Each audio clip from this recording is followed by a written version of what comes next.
جناب خدیجہ کا غلام ہے جس کا نام میسرہ ہے. کیا نام ہے؟ زور سے بولیے. ارے بھائی بول کیوں نہیں رہے آپ؟ گھبرا کیوں رہے؟ میں کوئی ایسا نام تھوڑی لے رہا ہوں خدا نخواستہ کہ جس پہ کوئی کیس ہو جائے. میسرہ کا نام لیا ہے. کیا نام ہے اس کا؟ میسرہ. یہ کون ہے؟ یہ جناب خدیجہ کا منشی ہے، صاحب کتاب رکھتا ہے. جناب خدیجہ نے اسے بلا کے ذرا کیا ہے، کہہ لیں اب قافلہ کب جانا ہے؟ اس نے کہا 2 ہفتے کے بعد. کہ سنو اس بار یہ جو قافلہ جا رہا ہے اس کے انچارج تم نہیں ہو. کبھی بھی مجھ سے کوئی خطا ہو گئی؟ کہنے خطا کچھ نہیں، ہم نے انچارج بدل دیا. اس نے کہا اگر میں نہیں جاؤں گا تو پھر کون جائے گا انچارج میں؟ تو کہنے لگے وہ ابو طالب کا ایک بھتیجا ہے وہ جائے گا. میں نے جملہ آہستہ سے کہہ دیا اور تم نے آہستہ سے سنا. یہ خدیجہ ملکۃ العرب ہے. بہت سارے لوگوں کے حلق سے خدیجہ بھی نہیں اترتی ہے. خدیجہ بھی نہیں اترتی. خدیجہ کون ہے؟ ملکۃ العرب، عرب کی سپر پاور لیڈی. سمجھ گئے؟ اس سے پاورفل اور خاتون کوئی نہیں ہے. جناب خدیجہ نے کیا کہا؟ کون جائے گا؟ ابو طالب کا. بولو نا. ارے بھائی بولیے. ابو طالب کا بھتیجا. تم نے غور ہی نہیں کیا.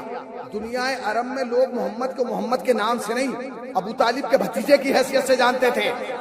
آئے ہائے آئے ہائے. ابو طالب کے بھتیجے کی حیثیت. ابو طالب کا بھتیجا ہے. ٹھیک ہے. اور سارا کام وہی کرے گا.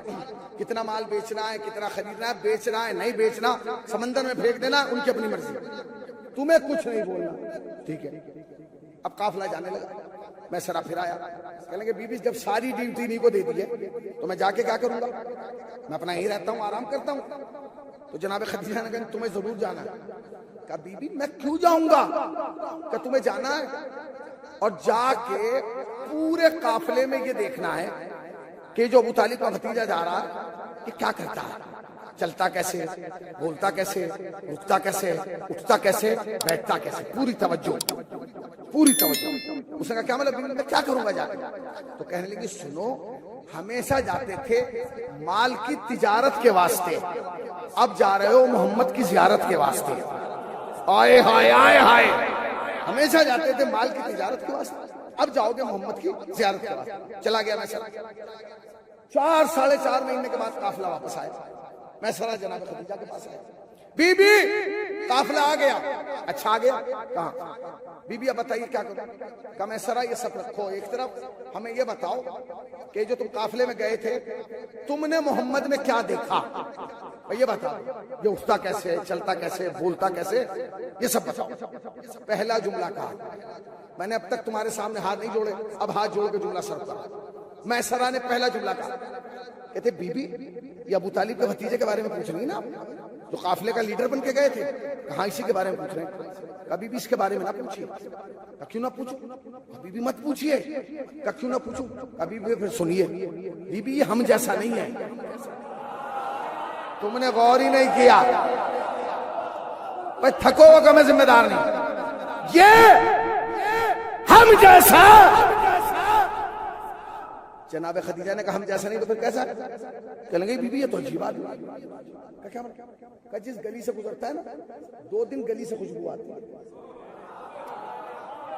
جس گلی سے میرا نبی گزرتا ہے تو لوگ کہتے ہیں نا کہ شیعوں پہ نبوت پڑھنا نہیں آتی، آؤ اور سنو کہ ہم نبی کیسے پڑھتے ہیں. تمہاری مشکل یہ ہے کہ تم نے علی تو ہماری زبان سے سنا ہے اور نبی اپنے مولانا کی زبان سے سن رہے ہو، اس لیے تمہیں بڑا فرق لگتا ہے. یہاں سنو، یہاں بیٹھو کہ نبی کیسے سنا ہے جا ہم بتا رہے ہیں کہ نبی کا کیا. کبھی بھی ہم جیسا نہیں. کیوں نہیں؟ کبھی بھی جس گلی سے گزرتا ہے نا 2 دن گلی سے خوشبو آتی ہے. جو بعد میں گزرتے خوشبو سون کے سمجھ جاتے یہاں سے ابو طالب کا بھتیجا گزرا ہوگا. اچھا، اور کبھی بھی اکیلا چلتا ہے نا، اکیلا نہیں چلتا، اس کے سر پہ بادل کا ایک ٹکڑا سایہ کر کے چلتا ہے. اچھا، اور کبھی بھی جب یہ درختوں کے پاس سے گزرتا ہے درخت جھک جھک کے اسے سلام کرتے ہیں. آئے ہائے آئے ہائے. اور کبھی بھی محمد کا قد بہت اونچا نہیں ہے، دراز قامت نہیں ہے، درمیانہ قد ہے. محمد کو لمبے چوڑے نہیں تھے 6.5 یا 7 فٹ کے، درمیانہ قد تھے. ہاں وہ تو میں دیکھتی ہوں درمیانہ قد ہے. کبھی بھی یہ بھی کمال ہے، یہ ہزاروں کے مجمع میں کھڑا ہوتا ہے سب سے اونچا نظر آتا ہے. آئے ہائے آئے ہائے. یہ ہزاروں کے مجمع سب سے اونچا یہ نظر آتا ہے. بی بی یہ آہستہ سے بولتا ہے نا تو بڑے بڑوں کی آواز دب جاتی ہے. اور کبھی بھی سنیے 4 مہینے قافلہ رہا باہر. کتنا؟ 4 مہینہ. پوری توجہ مدثر صاحب. 4 مہینہ قافلہ باہر تھا. 4 مہینے کے بعد ہم آئے. 4 مہینے میں سب کے ناخون بھی بڑھے, بال بھی بڑھے. اس کا نہ ناخون بڑھا, پتہ نہیں کہاں بیٹھے آپ نہ. یا یہ کہہ دوں کہ میں سرا نے کہا بی بی 4 مہینے میں اس کا ناخون برابر بھی ناخون نہ بڑھا. اچھا میں سرا اور کیا دیکھا؟ کہا بی بی کمال ہے. اچھا میں ایک بات بتاؤں, میں سرا نے کہا کہ 4 مہینے تک نبی کا بال نہیں بڑھا اور ناخون نہیں بڑھا. میں سرا کو بڑھتا ہوا نظر نہیں آ رہا ہوں, مجھے بڑھتا ہوا نظر آ رہا ہے. یہ چلیے لکھنؤ کے پاس ایک جگہ ہے کچوچا شریف, ہے کہ نہیں؟ وہاں 13 تاریخ کو نبی کے بال کی زیارت کرائی جاتی ہے 13 رجب میں. میں بھی گیا ہوں کچوچا شریف میں, میں بھی گیا ہوں. انہوں نے کہا جی حضرت کا بال ہے, اس کے آپ ایک صلوات پڑھیں پر محمد والے بلند ترین صلوات پڑھیں پر محمد والے.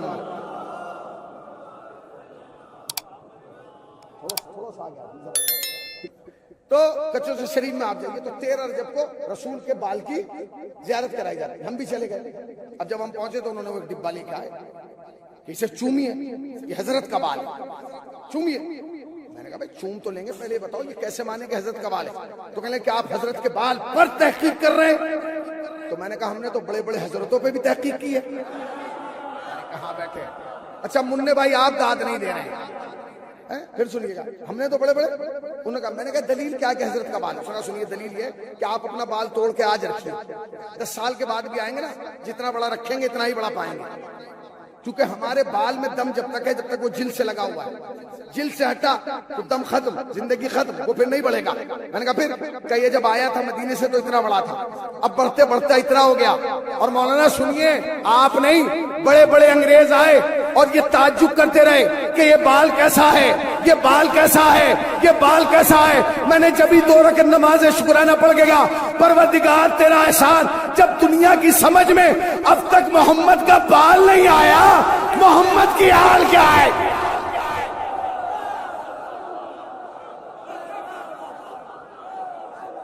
حال کیا ہے بتائیے, آئے گی حال بولیے. تو کتنے معجزات ہو گئے, معجزات ہو رہے. بی بی انہیں راستے میں پیاس لگی, ہم کنویں پہ گئے, پانی لائے, پانی کھارا تھا, پینے کے لائق نہیں تھا. ہم نے کہا کہ بھائی پانی لائے, ہم نے کہا کہ پانی تو ہے مگر پینے کے لائق نہیں. انہوں نے کہا مجھے کنویں پہ لے کے چلو. ہم انہیں کنویں پہ لے کے گئے, یہ گئے اور انہوں نے اپنا لعاب دہن کنویں میں پھینک دیا. کنویں کا پانی میٹھا ہو گیا. اچھا کہاں, کبھی بھی تھوڑا اور آگے بڑھے, پھر انہیں پیاس لگی, انہوں نے کہا جاؤ کنواں ڈھونڈو. ہم گئے, ہم نے کنواں ڈھونڈا, کنواں تھا پانی نہیں تھا. ہم نے بڑی گہری نگاہ سے دیکھا مگر ہمیں نظر ہی نہیں آیا. ہمیں لگا کہ شاید کنواں جو اندھا کنواں اس میں نظر ہی نہیں آ رہا. ہم نے آگے انہیں بتایا کہ حضور کنواں تو ہے مگر پانی نظر نہیں آ رہا. انہوں نے کہا مجھے لے کے چلو. ہم انہیں پھر لے کے گئے. انہوں نے کنویں کے اندر ڈالا اور کنویں کو گھورا. بی بی پانی چڑھنا شروع ہو گیا اور اتنا اوپر آیا, اتنا اوپر آیا کہ ہم نے ڈول کے بغیر ہاتھ بڑھا بڑھا کے پانی پیا. میں نے پڑھ دیا اور تم نے سن لیا. بھیا دونوں بھائیوں کا جواب نہیں ہے, نہ بڑے کا جواب نہ چھوٹے کا جواب, نہ نبی کا جواب نہ علی کا جواب. دونوں کو اللہ نے اجازت دیا. بڑے بھائی کو اجازت یہ دیا کہ بڑا بھائی کنویں کو گھورے تو پانی چڑھنے لگتا ہے, اور علی اگر لشکر کو گھورے تو پانی اترنے لگتا ہے.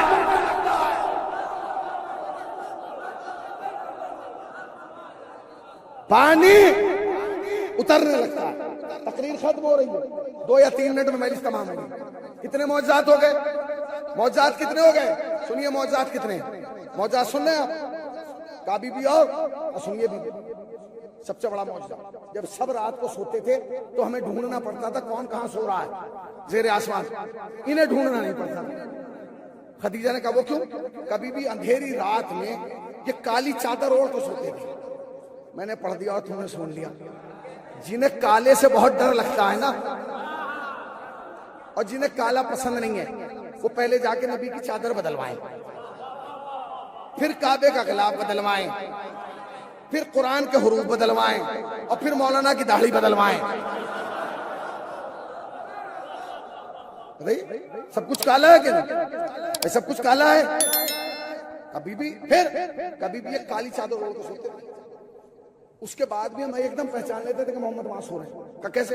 کبھی بھی جب یہ سوتے تھے تو کالی چادر سے نور چھن کے نکلتا اور عرش اعظم تک جاتا تھا. بس جہاں نور ہوتا تھا ہم وہیں سمجھ جاتے تھے کہ یہ محمد ہے، اور وہی محمد ہوتے تھے. اس کا مطلب کیا ہے؟ بدن رسالت میں نور تھا، نور بتاتا تھا کہ محمد کہاں ہے، نور بتاتا تھا. اب 2 معجزات ہیں. اب میں اگر سارے پڑھوں تو تقریباً 24 معجزات بدن رسالت میں. کتنے؟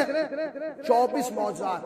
اور 1000 معجزات ہوئے ہیں جو ساری کتابوں سے اگر جمع کیے جائیں مختلف. مثلاً بی بی یہ انگلیاں لٹکاتا تھا تو پانی نکلنے لگتا تھا، یہ اپنے دوسرے ہاتھ کی انگلی لٹکاتا تھا تو دودھ کے نہریں جاری ہو جاتی. یہ سب اعجاز رسالت ہے.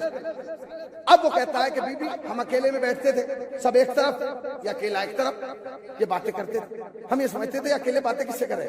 ہم جا کے دیکھتے تھے اس انگریزوں سے باتیں کرتے تھے. یہ سب اعجاز رسالت. ہمیں جلدی 2 باتیں کرتے بھائی. بدن رسالت میں بہت سارے معجزات ہیں، مگر 2 معجزے میں نے آپ کو سنائے. پہلا معجزہ، گلی سے گزرتا تھا تو خوشبو آتی تھی، بستر پہ سوتا تھا تو نور جاتا تھا. یعنی بدن رسالت میں 2 چیزیں ایسی تھی جو رسالت کی موجودگی کا اعلان کراتی تھی. ایک خوشبو، ایک نور. ایک خوشبو، ایک نور. ایک خوشبو، یعنی کہاں بیٹھے آپ؟ ایک خوشبو، خدا را حسینی توجہ دو. ایک خوشبو، ایک نور. ایک خوشبو، ایک نور. ایک خوشبو، ایک نور. ایک خوشبو، ایک نور. تو پھر ساری دنیا جا کے ان کافروں سے پوچھے نا، وہ جو پوری رات ہجرت میں کھڑے رہے بھائی، وہ جو 40 سردار پوری رات محمد کا گھر گھیرے کھڑے رہے. کیوں کھڑے رہے؟ انہیں نزلہ تھا، انہیں خوشبو نہیں آ رہی تھی، وہ اندھے تھے، انہیں دکھائی نہیں دے رہا تھا. پوری رات کھڑے رہے. کیا انہوں نے خوشبو نہیں سونگی؟ کیا انہوں نے نور نہیں دیکھا؟ ان کا پوری رات کھڑے رہنا اس بات کی دلیل ہے کہ جو خوشبو بدن نبی میں تھی کوئی خوشبو بدن علی،